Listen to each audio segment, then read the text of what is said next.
everyone, in today's tutorial, we are going to learn how to insert columns in Excel. In some cases, you might find the need to insert a new column or columns, probably because you missed out on data that you really need to input. So in this tutorial, we shall cover 1.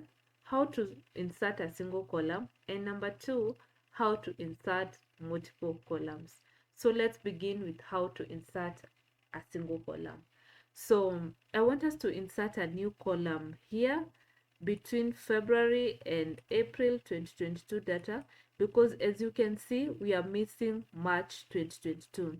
So what you need to do is to select the column on the right side of the location that you want to insert a new column.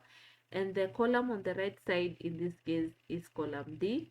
So we shall select it and then right click, then click insert. There you go. So you can see a new column has been inserted here, and between February and April, and we can call it March 2022. So next is how to insert multiple columns. So what you need to do is to select one column and then click the left mouse button and drag either to the right while selecting the columns, or to the left side. Okay, you can drag to either side. And please note, you can insert as many columns as possible, and you don't need to cram this, okay, because there's a pop-up showing the number of columns that you have selected, okay, as you can see from the arrow. And please also take note that the number of columns that you select determines the number of columns that will be inserted.